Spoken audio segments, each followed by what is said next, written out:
मुख्यमंत्री ने सेलाकुई में किया सगंध फसल उत्कृष्टता केंद्र का लोकार्पण। उत्तराखंड में मिशन दालश्विनी और मिशन तिमरू किया जाएगा प्रारंभ। कहा सगंध पौधा केंद्र को सुदृढ़ करने के लिए एक्ट के माध्यम से संस्थान के रूप में विकसित किया जाएगा।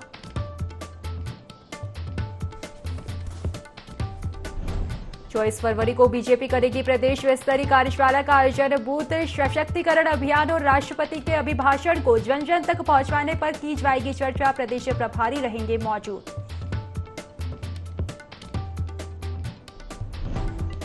परिवहन मंत्री चंदन रामदास ने आईएसबीटी देहरादून का किया औचक निरीक्षण। यात्रियों से भी की मुलाकात। आईएसबीटी में हो रहे कार्यों का भी लिया जायजा।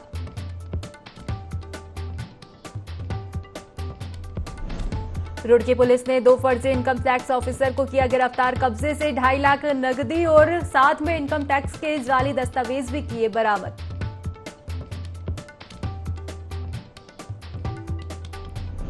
और काशीपुर पुलिस को मिली बड़ी सफलता। 3 बाइक चोरों को किया गिरफ्तार। 7 बाइक भी की बरामद। नमस्कार, बहुत बहुत स्वागत है आपका देवभूमि लाइव में और मैं हूं आपके साथ खुशी व्यास। तो चलिए रुक कर लेते हैं खबरों की ओर। मुख्यमंत्री पुष्कर सिंह धामी ने सगंध फसल उत्कृष्टता केंद्र का लोकार्पण किया। उन्होंने इस मौके पर कहा कि सगंध फसल उत्कृष्टता केंद्र के माध्यम से किसानों की आय बढ़ाने का काम किया जा रहा है। वहीं पहाड़ी क्षेत्रों में टिमरू और तेज पत्ते की खेती को व्यावसायिक स्तर पर बढ़ाया जा रहा है। किसानों को दोनों प्रजाति के पेड़ उपलब्ध कराए जाएंगे। वहीं उन्होंने कहा कि 4 धाम रूट की कमियों को दूर करने के लिए 700 करोड़ रुपए की अलग से व्यवस्था की गई है। इस अवसर पर उनके साथ कैबिनेट मंत्री गणेश जोशी, विकासनगर विधायक मुन्ना सिंह चौहान और क्षेत्रीय विधायक सहदेव सिंह पुंडीर सहित विभिन्न विभागों के अधिकारियों व औद्योगिक इकाइयों से जुड़े संचालक मौजूद रहे।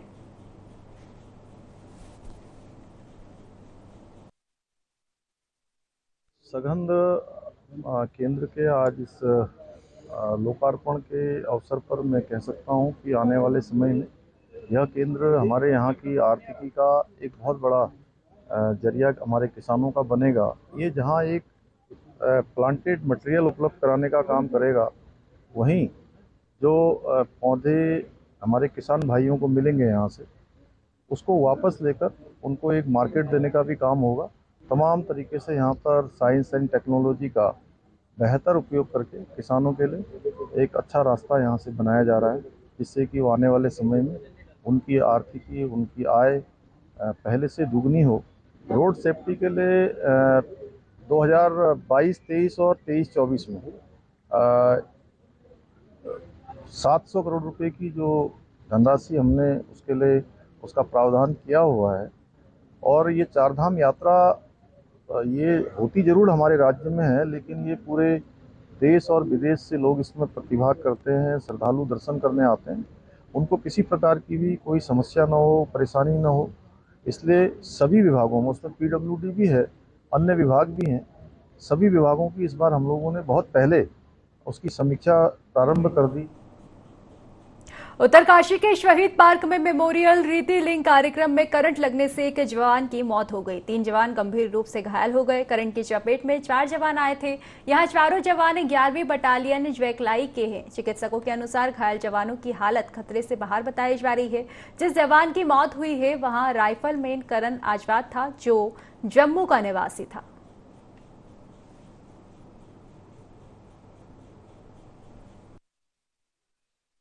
हमारी जैकलाई फौज जो अभी आई है, उनका कल शहीद पार्क ज्ञानसू में कोई कार्यक्रम था। अचानक बिजली की चपेट में हमारे 4 नौजवान आए, जिसमें से एक जो है शहीद हो गए। अब 3 जवान हमारे उसमें बचे हैं।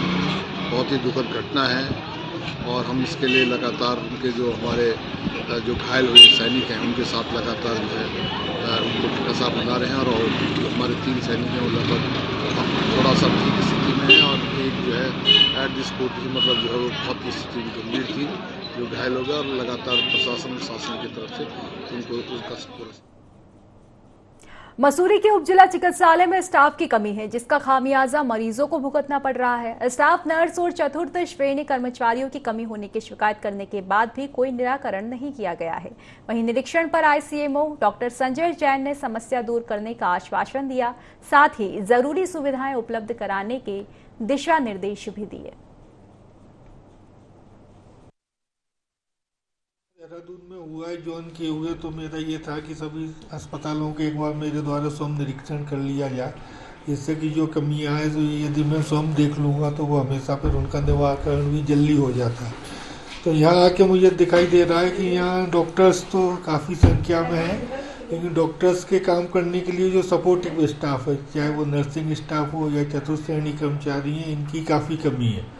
तो नर्सिंग स्टाफ के लिए नियुक्ति प्रक्रिया शासन स्तर पर शुरू हो गई है, तो उम्मीद है 1.5 से 2 महीने में नर्सिंग स्टाफ मुझको मिल जाएगा।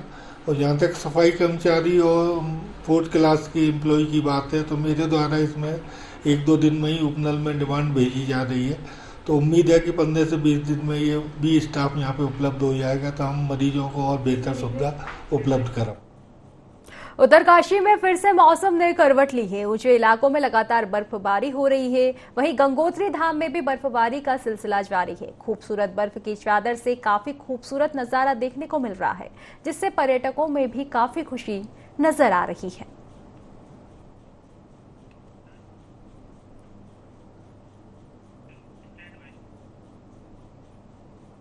अप्रैल महीने से शुरू होने वाली चारधाम यात्रा को लेकर सरकार ने पंजीकरण व्यवस्था शुरू कर दी है। पंजीकरण के पहले ही दिन 30,000 से ज्यादा श्रद्धालुओं ने पंजीयन करवाया।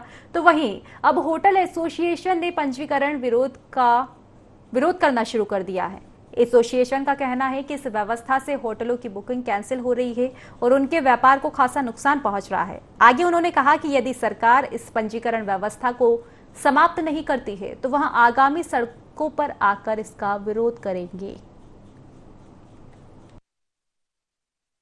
इन्होंने फरमान दिया जो हमारी बुकिंग है वो कैंसिल होने लग गई है। होटल एसोसिएशन पे नहीं, चार धाम के जन जन, घोड़ा, खच्चर, डंडी, कंडी, मजदूर तबके के जितने भी गरीब लोग हैं, सब पे असर पड़ रहा है। देखिए, अगर सरकार इस बात पे अड़ी रहती है कि हम यथावत रखेंगे जो इस समय पंजीकरण की व्यवस्था है, तो मजबूरन जो व्यापारी हैं, होटल एसोसिएशन के हम लोग आए हैं, हम लोग फिर सड़कों पे उतरेंगे, आंदोलन करेंगे, क्योंकि ये पंजीकरण की व्यवस्था ये व्यवहारिक नहीं है, सामान्य होनी चाहिए। हर एक को आने का हक है अपने चारों धाम पे। करीब 15,000 करोड़ का व्यवसाय है, जिसमें सारे डांडी, कांडी, घोड़ा, खच्चर, आपके टैक्सी वाले, होटल व्यवसायी, सबके सब हैं। और सरकार को जो ध्यान देना चाहिए वो सरकार को इंफ्रास्ट्रक्चर डेवलपमेंट पे ध्यान देना चाहिए, ना कि संख्या सीमित करने। खटीमा के वार्ड 19 में नगर पालिका द्वारा घटिया सामग्री का इस्तेमाल कर नाले निर्माण कार्य किया जा रहा है।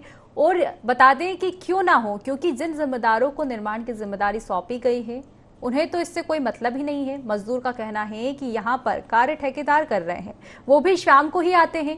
जेई कौन है वह नहीं जानते, वह कौन है और कब तक आते हैं। मामले में जब टेक्निकल जेई नगर पालिका से बात की गई तो उन्होंने बताया कि वहां पर मानकों के हिसाब से कार्य किया जा रहा है, अच्छी ईंटों का इस्तेमाल किया जा रहा है, जबकि वीडियो में साफ नजर आ रहा है कि यहाँ कैसी नाली का निर्माण हो रहा है। तस्वीरें कभी झूठ नहीं बोलती।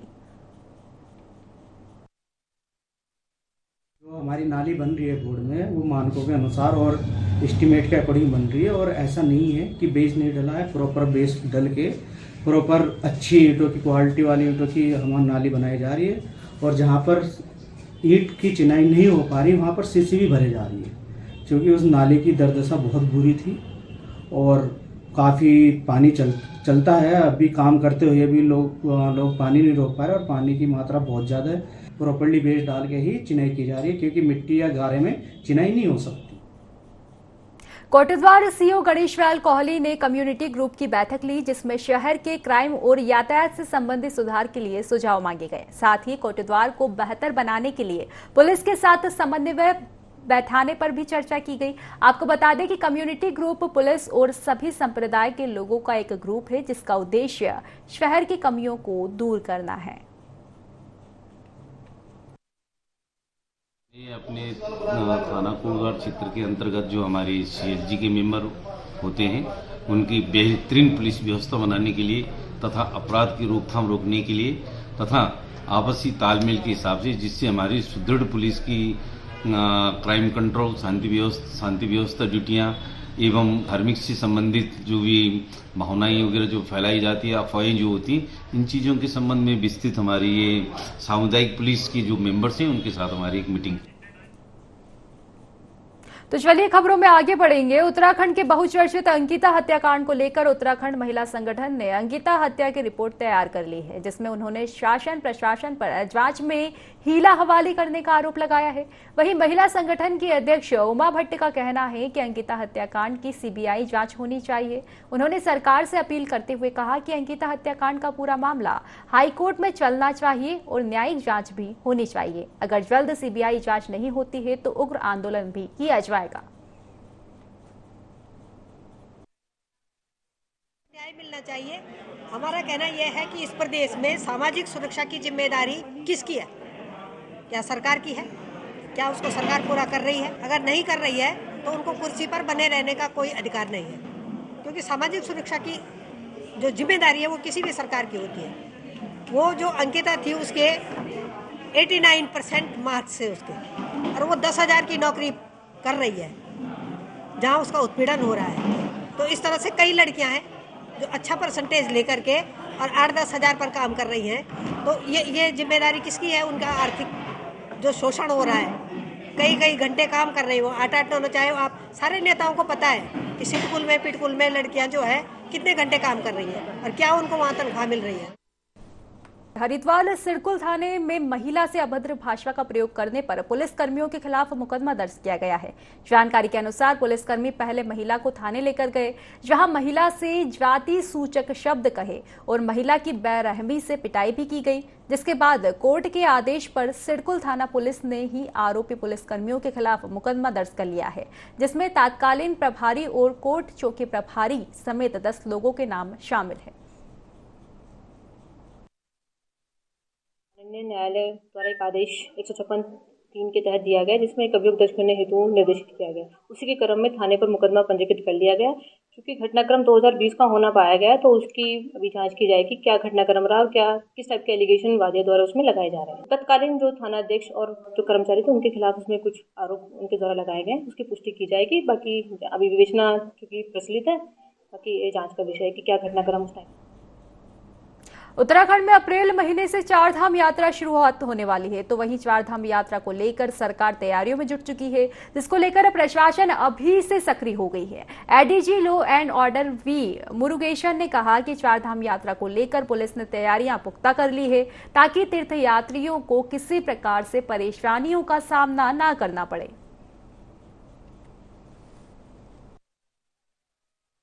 इस बार भी हमने पहले से माननीय मुख्यमंत्री जी ने कल मीटिंग भी कराया और हमारी रेंज लेवल पे भी मीटिंगें हुई है। हाँ, रेंज लेवल पे भी मीटिंग हुई है।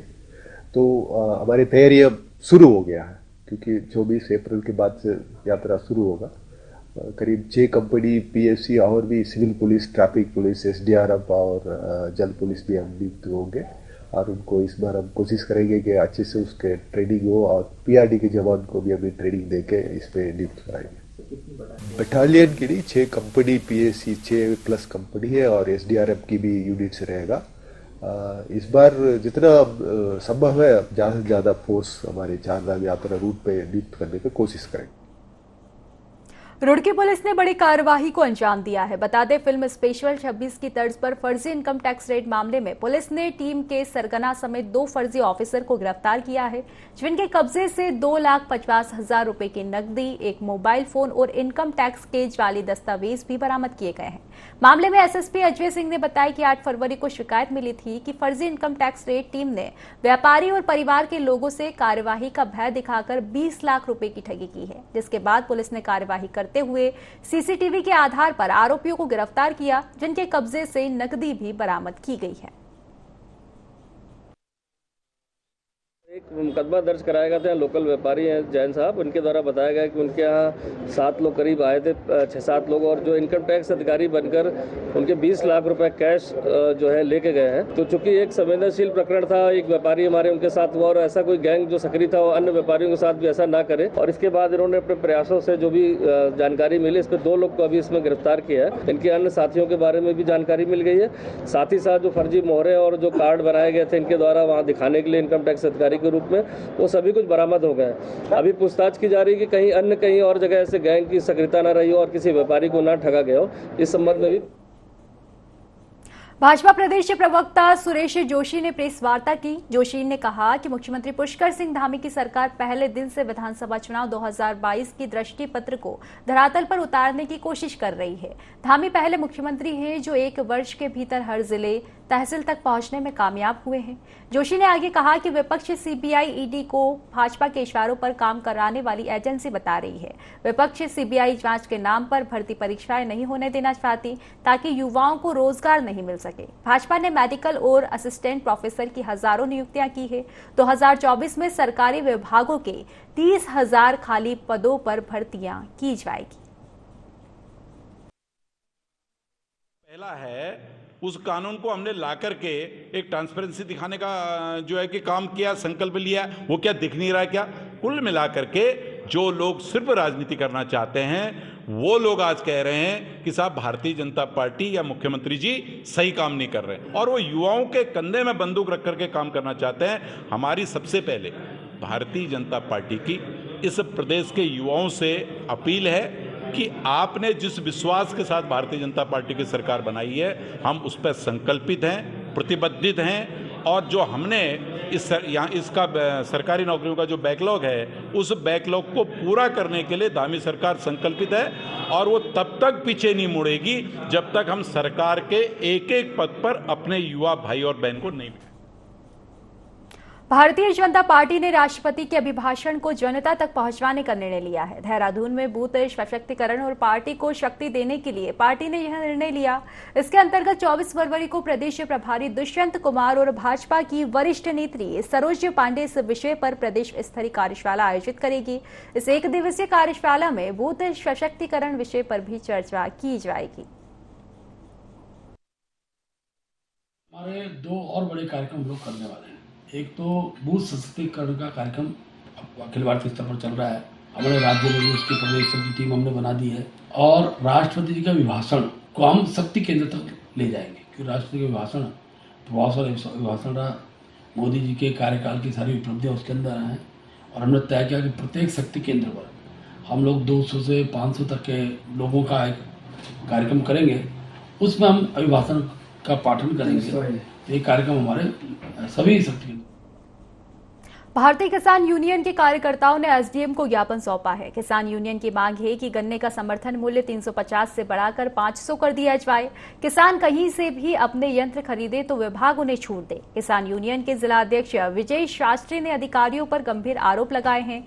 शास्त्री का कहना है कि किसानों को मिलने वाली छूट का अधिकारी बंदरबाट कर रहे हैं। सर्वर के नाम पर मिलने वाली खाद महज मिट्टी है। शास्त्री ने आगे कहा कि लढोर ऑफिस में बीएसए राम कुमार किसानों के साथ अभद्रता करते हैं, उन्हें धमकी देते हैं। ऐसे अधिकारियों पर कार्यवाही होनी चाहिए। उत्तर प्रदेश सरकार ने गन्ने का भाव घोषित किया। गन्ना सत्र समाप्त होने में 1 महीना रह रहा है, तब तो सरकार ने गन्ने का भाव घोषित किया, और उत्तर प्रदेश में 1 रुपया भी गन्ने का रेट नहीं बढ़ाया गया। उसी मामले को देखते हुए हमारे राष्ट्रीय नेतृत्व के आह्वान पर आज ये कॉल करी गई कि उत्तर प्रदेश और उत्तराखंड के जिलों में जगह जगह जिलाधिकारी कार्यालय पर प्रदर्शन करके ज्ञापन दिए जाएंगे कि गन्ने का भाव जिस तरीके से देश में अन्य चीज के रेट बढ़ाए गए उसी तरीके से गन्ने का रेट भी 500 रुपए क्विंटल कराया जा।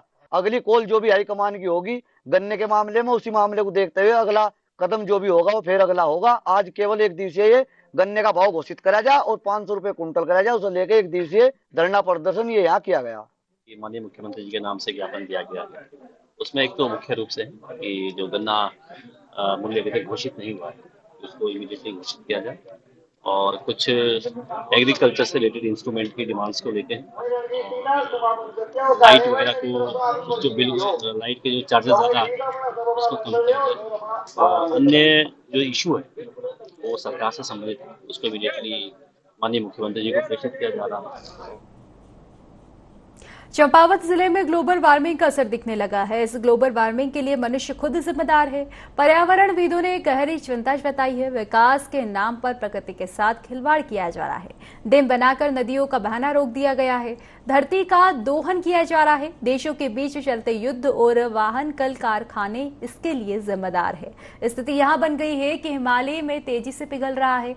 इससे समुद्र का जल स्तर भी बढ़ता जा रहा है। कुल मिलाकर पूरा पर्यावरण गड़बड़ाने लगा है। से ही प्रकृति के साथ खिलवाड़ कर रहे हैं। पूरे विश्व में हमारे वैज्ञानिक जो हैं उन्होंने इस प्रकार के एटम बम बनाए हैं, ऐसी मिसाइल बनाई हैं जिससे समुद्र में हमारा उसका परीक्षण करते हैं। परीक्षण करने के बाद जो उसमें असर हो रहा है कि समुद्र से जो वाष्पीकरण होता है उससे बचाव होता है। लेकिन प्रकृति मनुष्य अपने कर्तव्य को नहीं समझ रहा है कि मुझको किस प्रकार से चलना चाहिए। केवल भौतिकवादी विचारधारा से वो अग्रसर हो रहा है।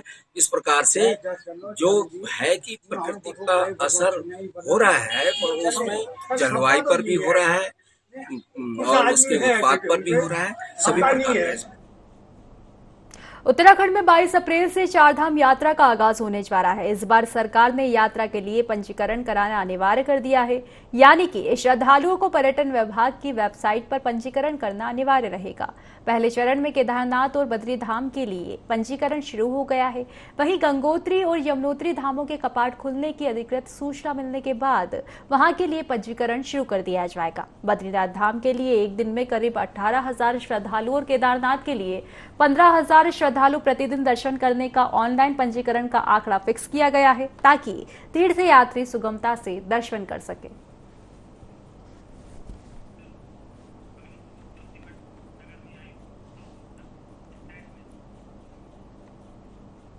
जोशीमठ नगर में आई भू धसाव आपदा के बाद स्थानीय व्यापारियों का व्यापार चौपट हो रहा है। आपदा के बाद यहां 262 प्रभावित परिवारों को राहत शिविरों में रखा गया है।